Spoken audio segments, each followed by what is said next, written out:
سلام، مهدی نوری هستم و میخوایم بریم سراغ قسمت سوم از درس دهم کتاب American Headway سطح اول.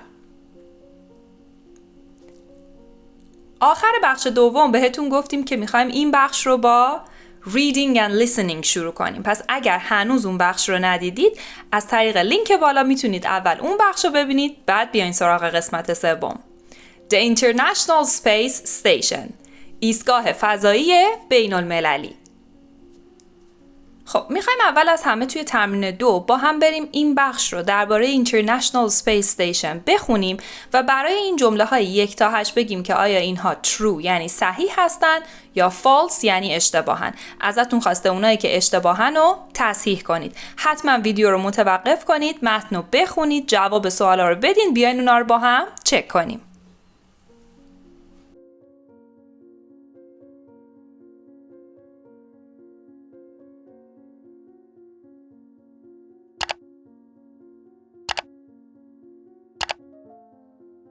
One, the ISS is flying very fast.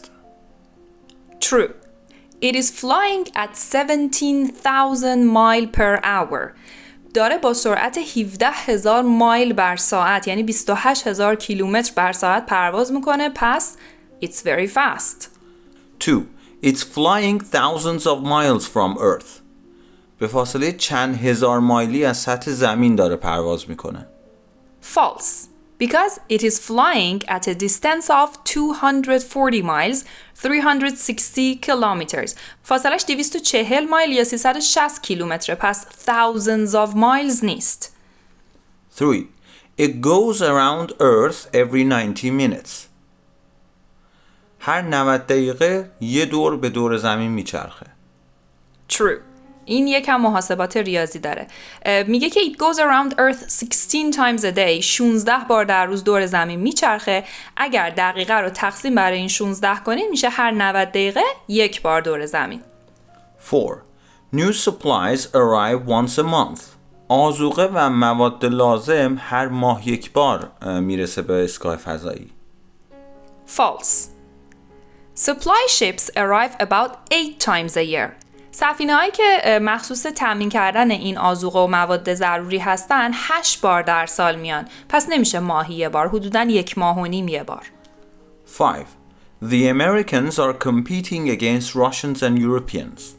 آمریکایی ها با روسیایی ها و اروپایی ها رقابت میکنن تو این ایستگاه فضایی. False. Space agencies in the United States, Russia, Japan, Canada and Europe are working together. اینا همشون دارن با هم همکاری میکنن. 6. They are doing a lot of scientific experiments. اونا آزمایشات علمی زیادی انجام میدن. True. They are doing experiments in biology, physics and astronomy. دارن آزمایش هایی در بیولوژی، فیزیک و ستاره شناسی انجام میدن. 7. They are learning about Earth and its history. اونها در مورد زمین و تاریخچش مطالعه میکنن و یاد میگیرن. False. They're studying Earth's weather and geography. اونها دارن زمین رو از نظر آب و هوا و جغرافیاش بررسی میکنن، نه تاریخش. 8. They're looking for life on other planets.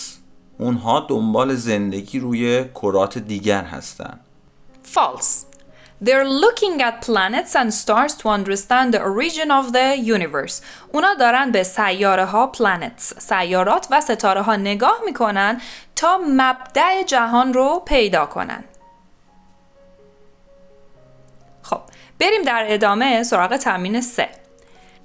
میگه تصور کنید که شما دارین با یکی از این astronauts یعنی فضانوردان صحبت میکنید. چه جور سوالایی توی این موارد ممکنه ازشون بپرسین؟ مثلا چه جوری میپرسین که هر روز چه ساعتی میخوابی، چه ساعتی بیدار میشی، اوقات فراغتت چی کار میکنی؟ ویدیو رو متوقف کنید، این شکل سوالی ها رو کامل کنید.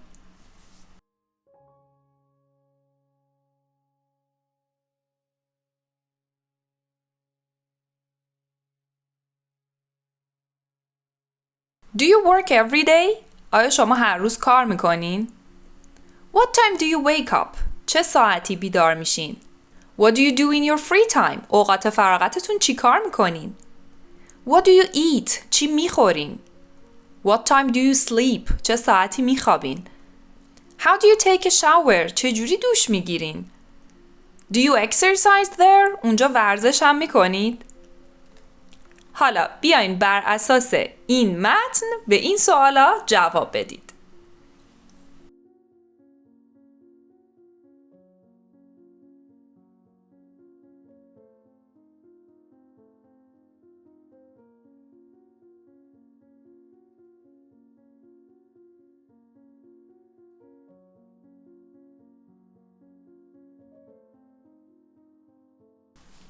Now let's check the answers.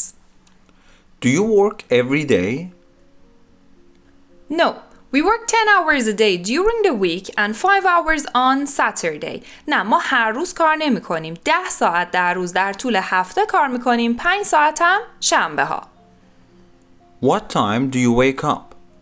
We wake up at 6 and have breakfast. ما 6 بیدار میشیم و صبحونه می خوریم. What do you do in your free time? In our free time, we send emails home, read and play games. ما توی اوقات فراغتمون ایمیل میفرستیم به خونمون، کتاب میخونیم و با همدیگه بازی میکنیم. But what we like to do most is look out of the window at earth below. اما بیشترین کاری که دوست داریم انجام بدیم نگاه کردن به زمین زیر پامونه. What do you eat? All food comes in cans or envelopes. There is fresh fruit only when a supply ship comes. تمام غذایی که ما میخوریم یا غذای کنسرویه یا یه سری غذایی که توی پاکتن. میوه های تازه هر بار که اون سفینه فضایی که مواد اولیه آذوقه‌مون رو تبدیل میکنه بیاد برامون میرسه. What time do you sleep? The lights are out at 9:30. چراغا ساعت 9:30 خاموش میشن. How do you take a shower? There isn't a shower, but there are 2 toilets. متاسفانه جایی برای دوش گرفتن نیست اما 2 تا دستشویی هست. Do you exercise there? Yes, we exercise for 2 hours every day because weightlessness affects the body's muscles and bones. بله، ما برای 2 ساعت در روز ورزش میکنیم به خاطر اینکه این بیوزنی weightlessness میشه بیوزنی. این بیوزنی تاثیر میذاره روی ماهیچه ها و استخوان هامون.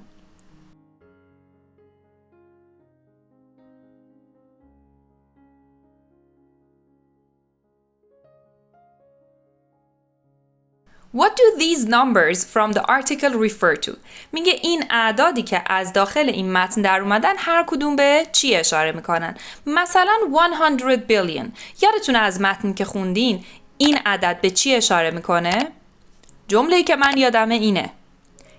It took $100 billion to make this station. 100 میلیارد دلار برای ساخت این ایستگاه هزینه شده. حالا شما ویدیو رو متوقف کنید، جمله های بعدی رو بسازید، بیاین اونا رو با هم چک کنیم.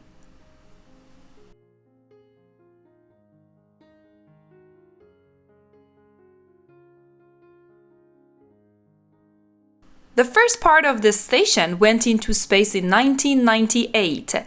اولین بخش ایستگاه فضایی در سال 1998 رفته به فضا. 6. The astronauts usually stay for 6 months at a time. معمولاً فضانوردا توی یه دوره 6 ماهه توی فضا میمونن. 200.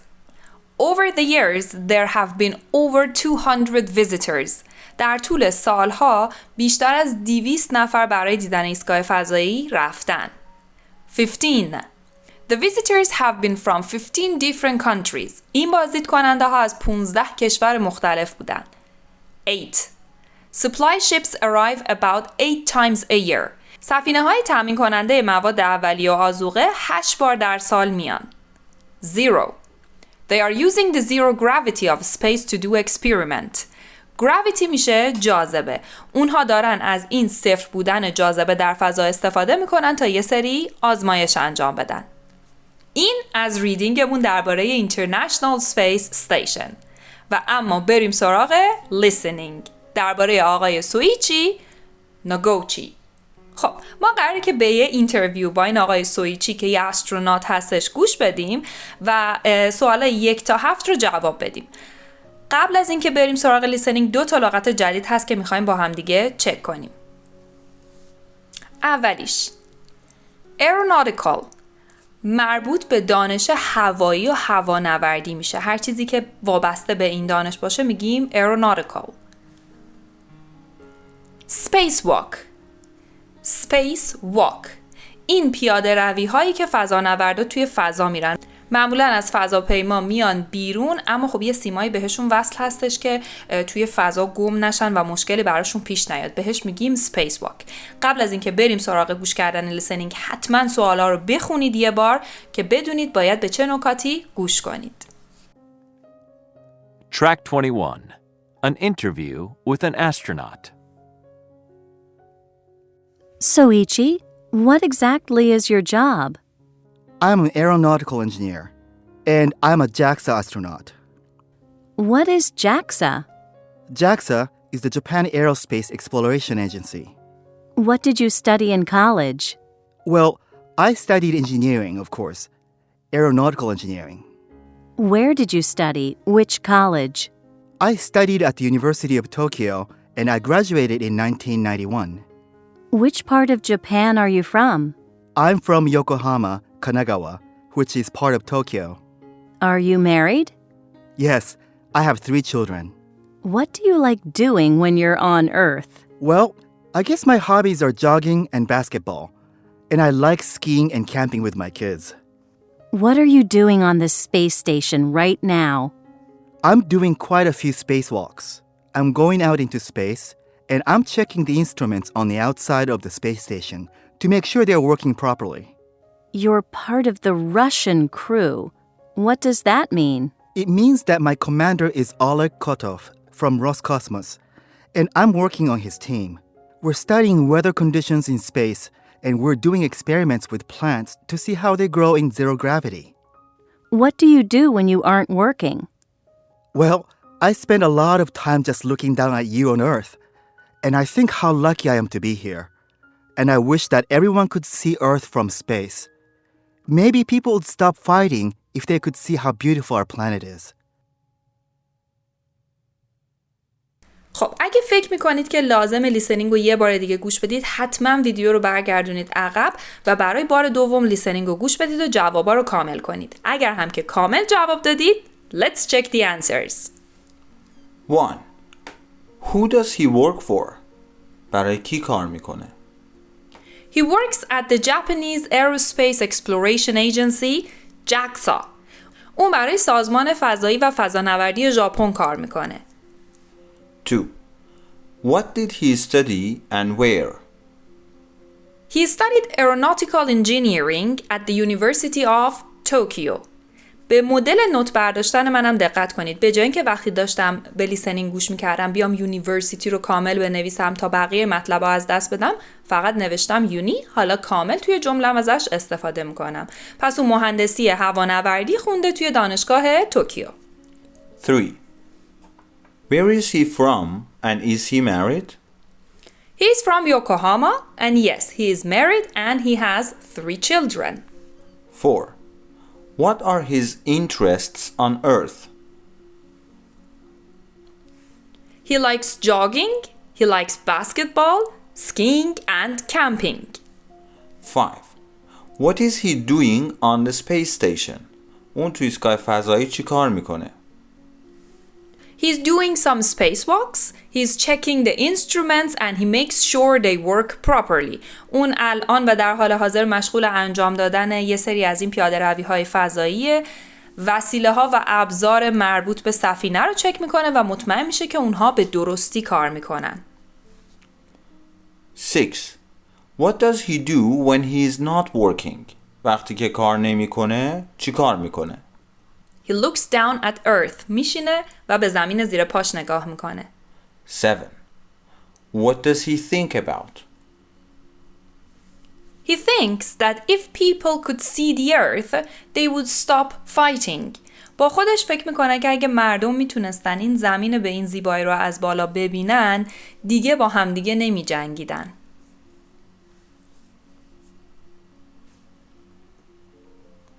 خب و اما بریم سراغ بخش vocabulary and listening. Describing people. میخوایم یاد بگیریم که چطور میتونیم آدم‌ها رو توصیف کنیم. با توجه به عکسایی که اینجا داریم، افراد و اسامی که نوشته شده، میخوایم به 4 تا description گوش بدیم. description یعنی توصیف. ما به این description ها گوش میدیم و بعد از هر کدوم میگیم که کدوم یکی از این افراد توی شکل دارن توصیف میشن. Track 22. Describing people. 1. She has dark brown hair and she's very pretty. She's wearing boots and a hat and a red scarf and she's jumping in the air. She looks really happy. خب با توجه به description number 1 تانیا. She's wearing a hat, a red scarf. کلاه گذاشته، یه شال گردن قرمز داره. She's jumping in the air. پریده بالا. Number 2. 2. He has short dark hair. He's wearing sneakers and a purple t-shirt, and he's carrying a ball. He isn't very tall. خب از توصیفایی که کرد به خصوص he's wearing sneakers, he has a ball، جواب یا میشه جان یا میشه مت. ولی به خاطر اینکه گفت he is not very tall، جواب میشه جان. Number 3. 3. She's wearing a scarf. She's pretty and she has long blonde hair and blue eyes. She isn't smiling. She doesn't look very friendly. خب blonde hair تنها کسی که جواب هستش استفانیه. Number 4. 4. He doesn't look very happy. Maybe he's a businessman. He's wearing a white shirt and a striped tie. He's also wearing glasses. He's wearing glasses. تنها کسی که توی این تصاویر عینک زده بن. خب اما با هم دیگه بریم سراغ vocabulary. گفته who is pretty. pretty رو ما برای خانم ها استفاده میکنیم به مفهوم زیبا بودن. خب چه کسی اینجا زیباست؟ Who is pretty? I think Cheryl is pretty. I think Grace is also pretty. Who is handsome? handsome رو برای آقایون استفاده میکنیم به معنی خوشگل بودن. خانوما pretty، آقایون handsome، ولی هر دو good looking. good looking یعنی خوشتیپ. Who is tall؟ قد بلند. و who isn't very tall؟ کیه که خیلی قد بلند نیست. Who has long hair؟ کی موی بلند داره. blonde hair موی بلوند. red hair موی قرمز. blue eyes چشمای آبی. short hair موی کوتاه. dark hair موی تیره. brown eyes چشمای قهوه‌ای. Who's wearing؟ بریم ببینیم کی چی پوشیده. a suit کت شلوار. a hat کلاه. sneakers کتونی کفش ورزشی. a scarf شال گردن. a t-shirt تیشرت. a dress پیراهن فقط برای خانوماست. shoes کفش معمولی. jeans شلوار جین. glasses عینک. همینو یه sun بذارید پشتش sunglasses میشه عینک آفتابی. a coat پالتو. boots بوت. a shirt and tie پیراهن و کراوات. shorts شلوارک. یه دقتی هم بکنید که برای اینها داریم از has استفاده میکنیم. مثلا میگیم Stephanie has blonde hair. Mark has short hair. اما برای این صفت ها از am, is, are. She is pretty. He is tall. He isn't very tall. و برای لباسی که تن افراد هستش از فعل wear. به خاطر اینکه همین الان این عکس ها رو داریم توصیف میکنیم میگیم she or he is wearing. این از مبحث لغتمون. خب و اما بریم سراغ writing Unit 10 Comparing and Contrasting. میخوایم بریم سراغ مقایسه کردن ها با استفاده از کلمات لینکینگی مثل but, however و although. به خصوص مقایسه هایی که با همدیگه در تضاد هستن. اگر دارین که درس رو از روی کتاب با ما میخونید page 111. برید صفحه 111 کتاب. But, however و although همشون یه معنی میدن. اما بیاین دقت کنیم به اینکه چطور توی ساختار نوشتاری ازشون استفاده میکنیم. I love travel, but I don't like flying. I prefer the train. But بین دوتا جمله استفاده میشه و قبلش حتما از کاما استفاده میکنیم. من سفر کردن رو دوست دارم اما پرواز کردن رو دوست ندارم. ترجیح میدم با قطار برم. 2. I love travel. However, I don't like flying. I prefer the train. However سر جمله دوم میشینه. حتما قبلش فول استاپ داریم، نقطه میذاریم. H رو کپیتال میکنیم و بعدش کاما میذاریم. من عاشق سفر کردنم اگرچه با هواپیما سفر کردن و پرواز کردن رو دوست ندارم. 3.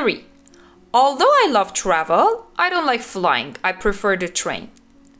اگرچه که من عاشق مسافرت کردنم، پرواز کردن رو دوست ندارم. خیلی به این نکته دقت کنید. معمولا بچه‌ها بعد از اینکه although استفاده میکنن اینجا میگن although I love travel but I don't like. نه دیگه، این although خودش برای کانترست اومده. although سر جمله نشسته و بین دوتا جملمون هم کاما داریم. حالا گفته which two sentences are the most formal، یعنی کدوم یکی از این دوتا از همه رسمی ترن؟ sentences 2 and 3. 2 و 3 خیلی رسمی هن. شماره 1 یکم اینفورمال و کژوال تره. خب اینجا بهتون 3 تا جمله داده که خواسته هر کدومو با but, however و although به هم دیگه وصل کنید. Number 1. I like Peter. من پیتر رو دوست دارم. I don't love him. عاشقش نیستم. چطور این 2 تا جمله رو به هم وصل کنیم؟ I like Peter, but I don't love him. I like Peter, however, I don't love him. Although I like Peter, I don't love him. Number 2. My apartment has a balcony. It doesn't have a yard. یعنی آپارتمان من بالکن داره. حیاط نداره. My apartment has a balcony, but it doesn't have a yard. My apartment has a balcony. However, it doesn't have a yard. Although my apartment has a balcony, it doesn't have a yard. 3. My brother's older than me. He's smaller than me. برادرم از من بزرگتره، جستش از من کوچیک‌تره. My brother's older than me, but he's smaller than me. My brother's older than me. However, he's smaller than me. Although my brother's older than me, he's smaller than me. و اما my brothers. تمرین 3 ازتون میخواد که این متن رو با but, so, because, however, although و when کامل کنید. توی این درس با هم دیگه however, but و although رو خوندیم. درسای قبلی because و so رو خوندیم و همچنین when. when میشه وقتی که because بعدش دلیل میاد، so بعدش result یعنی نتیجه. ویدیو رو متوقف کنید، متن رو کامل کنید، بیایم با هم چکش کنیم.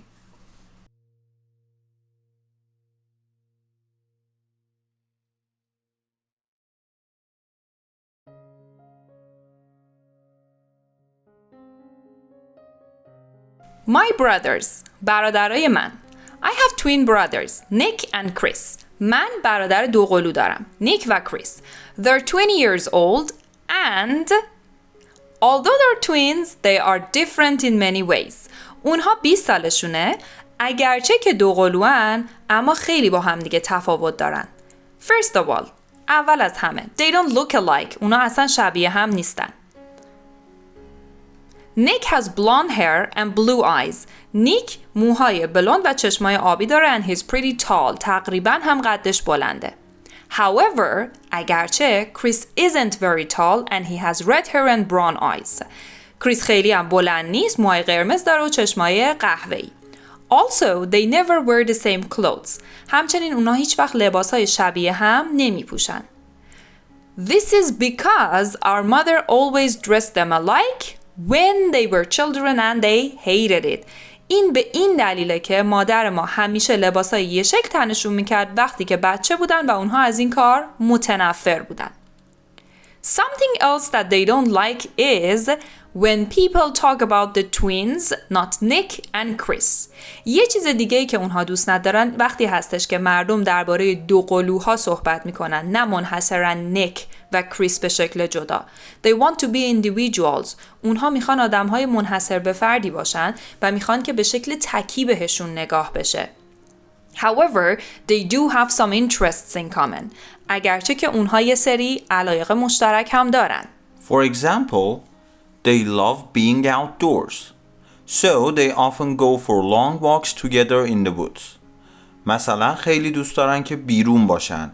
پس با هم میرن به پیاده روی‌های بلند و بیشتر تو جنگل هستن. Also, they both have great computer skills. همچنین دوتاشون دارای مهارت کامپیوتر بالایی هن. In fact, they're both studying IT in college, but at different schools. در واقع اونا دوتاشون هم دارن آیتی میخونن تو دانشگاه ولی تو دانشگاه‌های مختلف. Another thing is that they both hate soccer, which is very unusual for guys their age. یه چیز دیگه این که اونا دوتاشون از فوتبال متنفرن که یه چیز خیلی غیر عادیه برای پسرای این سن و سال. Finally, I must say that I love my brothers very much. در نهایت باید بگم که من هر دوتا برادرم رو دوست دارم.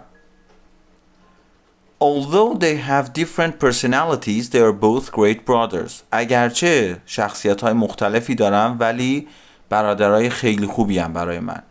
Nick is quiet and pretty shy. But Chris loves going to parties and telling jokes. نیک ساکت و یکم خجالتیه ولی کریس دوست داره که پارتی بره و جوک بگه. However, both of them are always very nice to me. Their little sister. I can tell them all my problems. اگرچه هر دوشون با من خیلی خوبن که من خواهر کوچیکترشونم و من میتونم همه مشکلاتمو باهاشون در میون بذارم.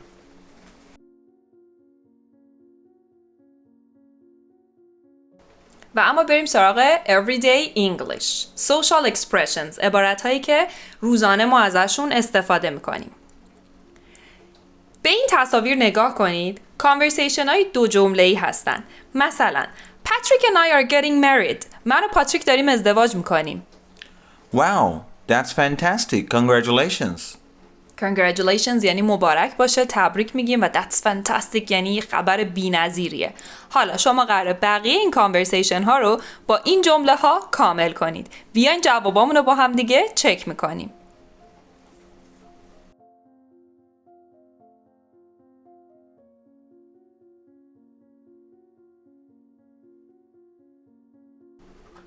Can I help you? No, I'm just looking. Thanks. هر موقع که رفتین تو مغازه چیزی و مغازه‌دار افتاد دنبالتون میتونید بهش بگین که I'm just looking. من فقط دارم نگاه میکنم. اینقدر دنبال من راه نیفت. I'm afraid you need a new cylinder. I'm afraid اینجا یعنی I'm sorry یعنی متاسفانه شما به یه سیلندر جدید احتیاج دارین. Sorry, what does that mean? ببخشید معنیش چیه؟ We are going to the movies tonight. Oh, nice. Well, I hope you like the movie. Excuse me, this machine isn't working. ماشین به معنی دستگاه هستش. میگه این دستگاه کار نمیکنه. Oh, it isn't turned on. That's why. میگه متاسفم. بذار یه نگاهی بندازم. همیشه این let me have a look یعنی بذار من یه نگاه بندازم. و میگه که روشن نیست اصلاً. به همین دلیله که کار نمیکنه. Hi, can I speak to Dave, please? I'm afraid he isn't here right now. Can I take a message? بازم I'm afraid یعنی I'm sorry یعنی متاسفم اون الان اینجا نیست. Can I take a message یعنی مسیجی دارین من یادداشت کنم بعداً بهش بگم؟ Thanks for the invitation to your party, but I'm afraid I can't come. invitation میشه دعوت و دعوتنامه. میگه متشکرم که منو دعوت کردی به مهمونیت. I'm afraid یعنی I'm sorry متاسفانه من نمیتونم بیام. Oh, that's too bad. We'll miss you. بد شد که دلمون برات تنگ میشه. Bye, have a safe trip. Thanks. We'll see you in a couple of days. این couple of به معنی چند روز هستش. حالا مثلا couple of days چند روز، couple of weeks چند ماه، couple of people چند نفر، نه خیلی زیاد نه دیگه خیلی کم. Have a safe trip هم یعنی سفرتون به سلامت باشه، سفر خوب و امنی داشته باشید. و اما رسیدیم به پایان درس 10 از کتاب American Headway سطح 1. وقتمون رسیده که بریم سراغ ویدیوی بعد و کتاب ورکبوک رو حل کنیم.